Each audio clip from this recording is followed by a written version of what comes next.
Əhl-i Beytin dinində bir nəfər məsum şəxsin mövcud olması labüddür, hansı ki, ümmətə haqq yoluna, hidayət yoluna aparır. Daha hər yeriyən və ayağını yerə döyən yox. Xeyr, yalnız 12 nəfər. Mənlə birgə baxın. Səhih Müslim Nişapuri, Farsdır, Nəvəvinin şərhi ilə, 12-ci cild. Cabir bin Samurə deyir, atamla birgə Peyğəmbərin hüzuruna daxil oldum və onun belə buyurduğunu eşitdim. Bu məsələ onlar arasında 12 xəlifə gəlməyincə bitməyəcəkdir. Onların hamısı Qureyşdəndirlər. Həmin o 12 nəfər xəlifəni kim təyin etmişdi? İnsanlar? Əsla. Əksinə Allah Təala. Mənlə birgə müşahidə edin. Filan kəsin, filan səhihi, yəni Səhih Buxari. İbn Bərdəzbə, Fars Məcusi. Əbu Səid Əl-Xudri Peyğəmbərdən nəql edərək deyir. Allah Təala elə bir Peyğəmbər göndərməyib və elə bir xəlifə təyin etməyib ki, deməli xəlifəni kim təyin edir? Allah Təala. Elə bir xəlifə təyin etməyib ki, onun iki sirdaşı olmasın.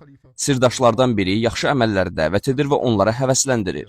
Digər sirdaş isə şəriətlə əmr edir və ona həvəsləndirir. Deməli, yer üzündə xəlifə təyin edən insanlar deyil, Allah Təaladır. Deməli, həmin 12 nəfər yer üzünə kim xəlifə təyin etmişdi? Allah Təala. Bəni Səqifədəki dəstənin xəlifə təyin etdiyi kəsə Allah xəlifə təyin etmişdi? Əsla. Bununla da Əbu Bəkrə beyyət səhv idi. Necə ki, Ömər demişdi. Allah bu səhvin şərrindən qorudu.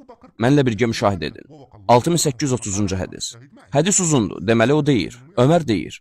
Sonra mənə belə bir xəbər yetişdi ki, sizdən biriniz belə demişdir. Allaha and olsun ki, əgər Ömər ölsə, filan kəsə beyyət edərəm. Burada filan kəs Əli bin Əbu Talibdir, aleyhissalam. Heç kəs aldanıb, həqiqətən də Əbu Bəkrə beyyət səhvdir, lakin seçildi deyə bilməz.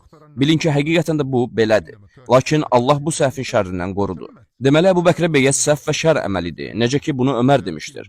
Allahın birini xəlifə seçdikdən sonra Ömərin bu seçimin səhv və şər olduğunu söyləməsi ağla sığandımı? Həmçinin Ömərdə də belədir. Onu Allah xəlifə seçdi? Əsla. Əksinə, onu Əbu Bəkir özü ölümündən əvvəl seçmişdi. Onun sözlərini də Osman özü yazmışdı və cəmaat da belə demişdi.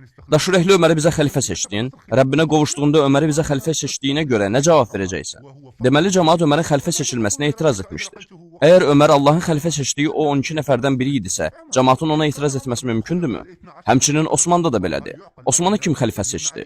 Əlbəttə ki, onu Ömər seçdi. Belə ki, 6 nəfərli şura təyin etdi ki, səs vermə Osmanın xeyrinə bitsin. Onlar hakimiyyət və taxt sahibləri olan bir dəstədirlər.